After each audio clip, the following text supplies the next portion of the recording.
Hey there, Eric with you. I just wanted to speak to you today regarding breakfast.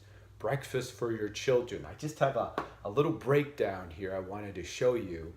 Let's say one child on this side, the left side of the chart here, has a bowl of cereal and a glass of OJ for breakfast. And this is say it's a 12-ounce glass of OJ.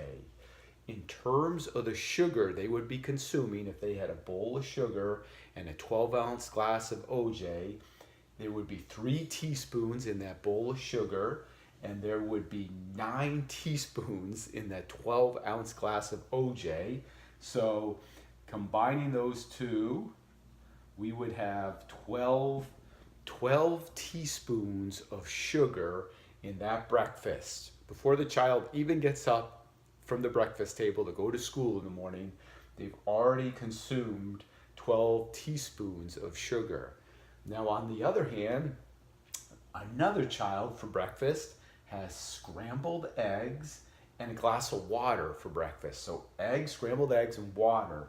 In the eggs, they would be getting roughly, and this may be on the high end too, I looked at a lot of sources, this was the highest one I could find in terms of content of sugar, would be 1.4 grams, not teaspoons, but grams.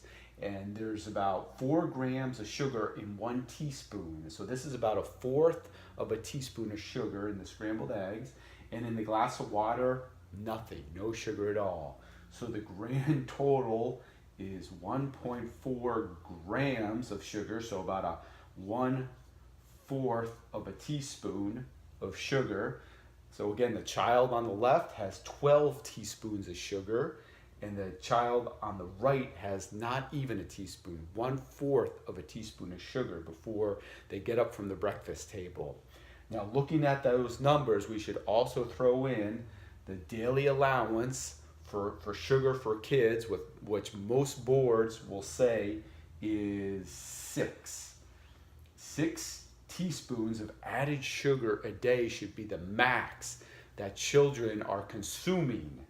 And so you can see just from breakfast, the child on the left has already doubled the daily allowance. Just at breakfast, they've already doubled the daily allowance of sugar intake.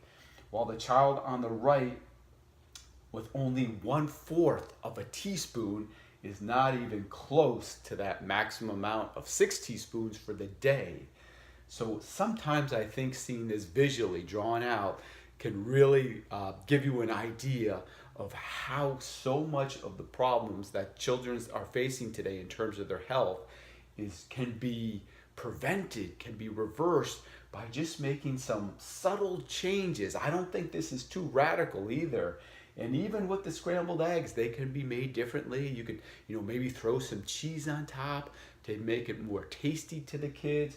With the water, some kids may not just like water, but you can take some berries, some strawberries and blueberries, throw them into the cold glass of water. It'll give it a better color and make it a little sweeter for the kids, and it will really not make a difference in terms of sugar content. So you can play around with the different varieties you can give your kids in terms of health, health and taste. But just wanted to bring that to your attention, that a lot of kids today, before they even get up from the breakfast table, have already doubled their daily recommended allowance of sugar before they even leave for school in the morning. And again, just subtle changes, little changes could make a world of difference in that child's health. So please, if you could pass this on to as many people as possible, if we can get the word out, if we can educate more and more, we can really make a difference in so many kids' lives, I believe. Thanks so much. And if you can like this video also and share it, again, it'll just get the word out to more and more people. Thanks so much. Bye-bye.